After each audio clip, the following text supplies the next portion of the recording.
son celebrating 20 years of excellence in education. ఒకసారి మాట్లాడదాం, మనకు న్యాయం చేయమని అడుగుదాం. అప్పుడు మొండి చేసి చూపించారు అనుకోండి, అప్పుడు కోర్టుకు వెళ్దాం. అసలు లీడర్ గా పనికిరావురా. లీడర్ అనే వాడికి దయాదక్షిణాలు ఉండకూడదురా. మీ ప్రొపరేటర్ గారు వచ్చారు. Sita Sita I'm sorry madam, మన యూనియన్ లీడర్ యాక్షన్ కి మనం ఒక చిన్న రియాక్షన్ ఇచ్చాం కదా, ఆ రియాక్షన్ కి వాడు మళ్ళీ చిన్న యాక్షన్ ఇచ్చాడు. ఏమిటి? స్ట్రైక్. స్ట్రైకా? For what? వాట్ ఏమిటి? ఏమిటో తెలియకుండా చేసేది స్ట్రైక్. దానికి కూడా ఒక కారణం ఉండాలిగా. ఏముంది మేడం, వాళ్ళ గురించి మీకు ముందే చెప్పాను కదా. ఆ వర్కర్ కి చెయ్యి విరిగింది, అందుకని కారులో వెళ్ళాం, అందుకని పల్లెంచి తీసేశారు అని స్ట్రైక్. అందుకు నేనేం చేశానో తెలుసా? ఇదిగో, డాక్టర్ దగ్గర నుంచి సర్టిఫికెట్ తెచ్చాను. ఏమని? ఆ హాస్పిటల్లో చేర్చబడ్డవాడు తాగి పనిచేస్తూ ఫ్యాక్టరీలో పడిపోయాడు. తాగి రావడం నేరం కదా, అందుకని మనకి ఏ కేసు ఉండదు. నో, అంత అన్యాయంగా వెళ్లాల్సిన అవసరం లేదు. ఆ వర్కర్ ఏ హాస్పిటల్లో ఉన్నాడో కనుక్కో, అతనికి నష్టపరిహారం ఎంత కావాలో అంత ఇచ్చేద్దాం. నిన్ను చూడడానికి ఇంతవరకు ఆ ప్రొపరేటర్ గారు కానీ ఆ మేనేజర్ గారు కానీ వచ్చారా? ఎందుకు వస్తారో అది రారంతే. ఆవిడ గారి సంగతి నన్ను పనులను తీసేసిన రోజునే తెలిసిపోయిందిరా. అది మీ లీడర్ గారు వస్తున్నారు. ఎలా ఉందప్పారా? ఎలా ఉంటేనేంటి బాబు, ప్రాణం మట్టుకుపోలేదంటే. ఇంతవరకు జరిగిన దాని గురించి మేనేజ్మెంట్ పట్టించుకోలేదు, అందువల్ల మనం కోర్టుకు వెళ్దాం. ఎందుకు అనవసరంగా మాట్లాడతారు కోర్టులని గీట్లని? చూద్దాం, ఒకసారి మాట్లాడదాం, మనకు న్యాయం చేయమని అడుగుదాం. అప్పుడు మొండి చేసి చూపించారు అనుకోండి, అప్పుడు కోర్టుకు వెళ్దాం. అసలు లీడర్ గా పనికిరావురా. లీడర్ అనే వాడికి దయాదక్షిణాలు ఉండకూడదురా. మీ ప్రొపరేటర్ గారు వచ్చారు.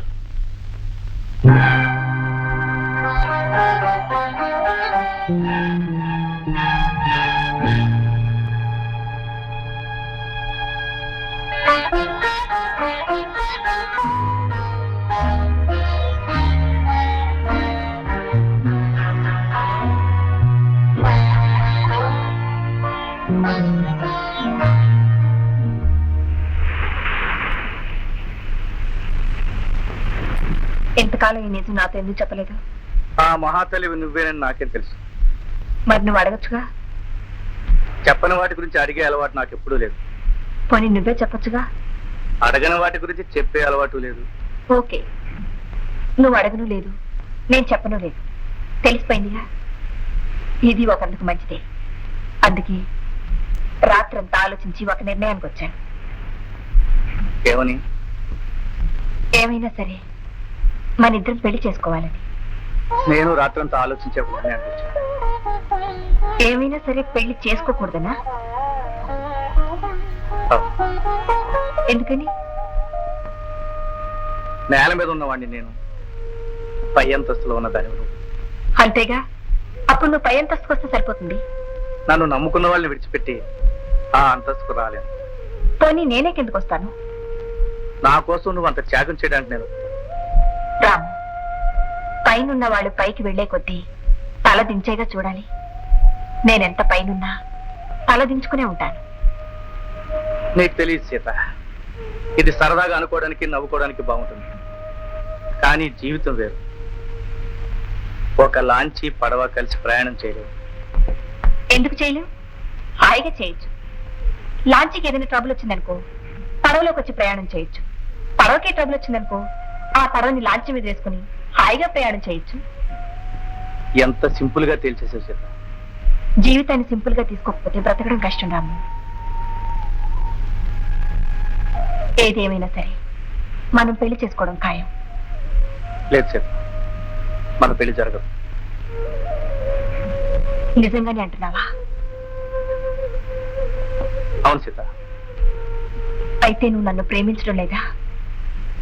సీతగా అప్పుడు ఇప్పుడు ఎప్పుడు నేను ప్రేమిస్తాను, కానీ నువ్వు ఫలానా తెలిసిన తర్వాత పెళ్లి చేసుకోలేను. నేను ప్రొపరేటర్ని కావడమేగా నేరం. అవును. ఫ్యాక్టరీ అంతా నీ చేతుల్లో పెట్టి నీకు నేను భారీగా మిగిలిపోతాను. ఆ బాధ్యత నేను తీసుకోలేను. పోనీ నేనే ఫ్యాక్టరీ వదిలేసి వస్తాను. దానికి నువ్వు సిద్ధపడ్డా నేను ఒప్పుకోను. అయితే నన్నేం చేయమంటావో చెప్పు రాను. సీత, వృత్తిరీత్యా మన ఇద్దరం ఉత్తర దక్షిణ ధ్రువాలు. లేచిన దగ్గర నుంచి పద్ధతుల్లోనూ సిద్ధాంతాల్లోనూ ఇద్దరికి చుక్కదు. పెళ్లి చేసుకుంటే నా కోసం నువ్వు, నీ కోసం నేను ప్రతిరోజు రాజీపడుతూ ఉండాలి. పైగా నా కాబోయే భార్య నా సంపాదనలోనే తినాలి, నాకున్న సదుపాయాలతోనే సర్దుకుపోవాలి. నేను ప్రొపరేటర్గా నా స్థానాన్ని విడిచిపెట్టకూడదు. నీ పద్ధతుల్లో నీ సంపాదనతో భార్యగా ఉండాలి, అంతేగా? ఓకే. నేను ఫ్యాక్టరీలో ఉన్నంత వరకు ఓనర్ని. ఆ గేటు దాటగానే నీ భార్యని. నీకే రోజు ఎటువంటి ఇబ్బంది రాదు, రానివ్వను. అది కష్టం సీత. పట్టుదలుంటే ఏదీ కష్టం కాదు రాము, నా మాట నమ్ము.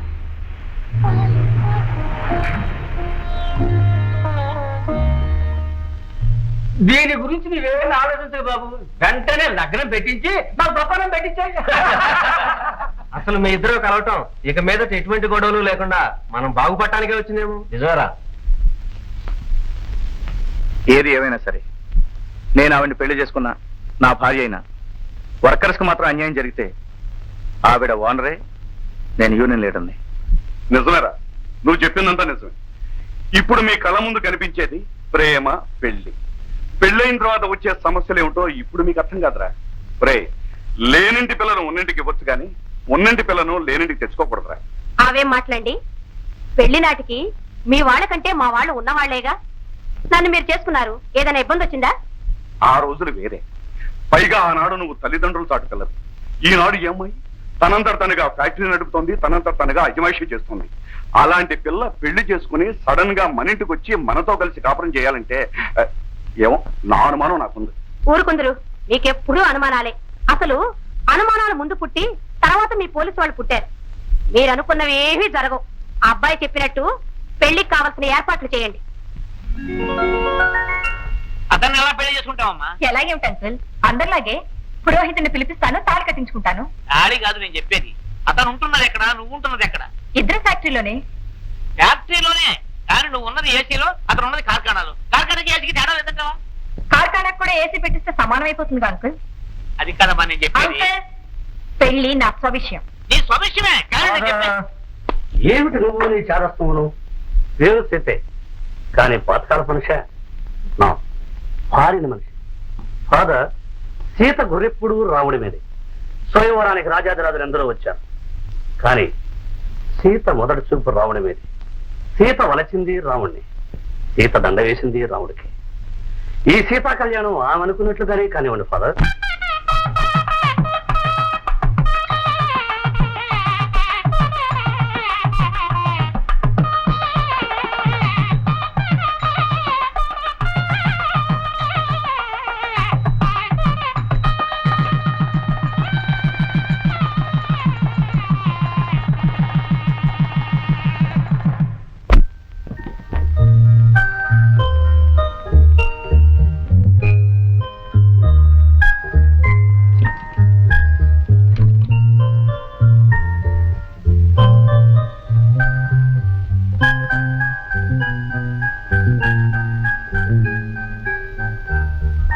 ఏమిటి సీతకి నిలబడ్డా?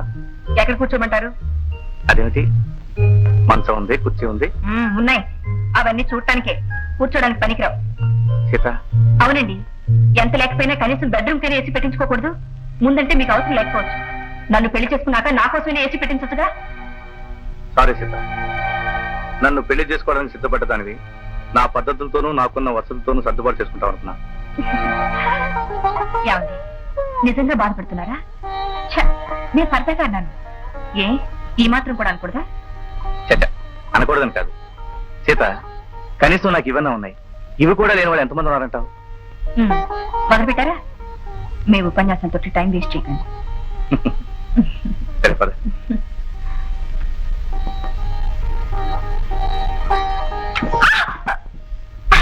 ఏమిటండి ఇది? బాగుందండి ఉయ్యాల మంచం. ఏం లేదు సీత, ఇది మా తాతగారిది. మా తాతగారికి బుద్ధిమంతుడైన మా నాన్నగారు పుట్టారని, మా నాన్నగారికి బుద్ధిమంతుడైన కొడుకుని నేను పుట్టానని, అలాగే మనకు కూడా బుద్ధిమంతుడైన కొడుకు పుడతాడని మా అమ్మ ఇలాగే ఉంచేసింది.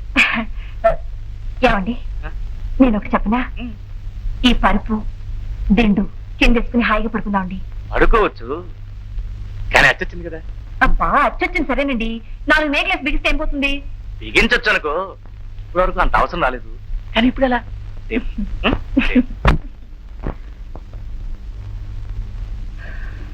ఉక్కగా ఉందా? కానుందే కాలుస్తుంది కదా, ఏం పర్వాలేదు.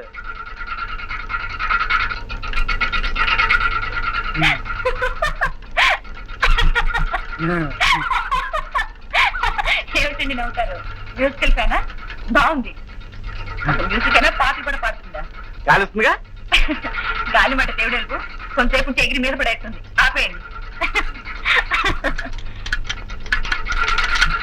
ఇదేమిటండి డాన్స్ చేస్తుంది?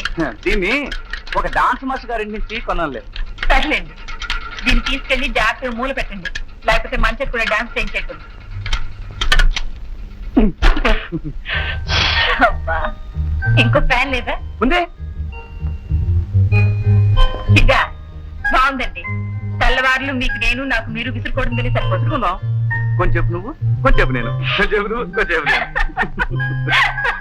ఝన్ ఝన్ ఝన్ తెలుగు వన్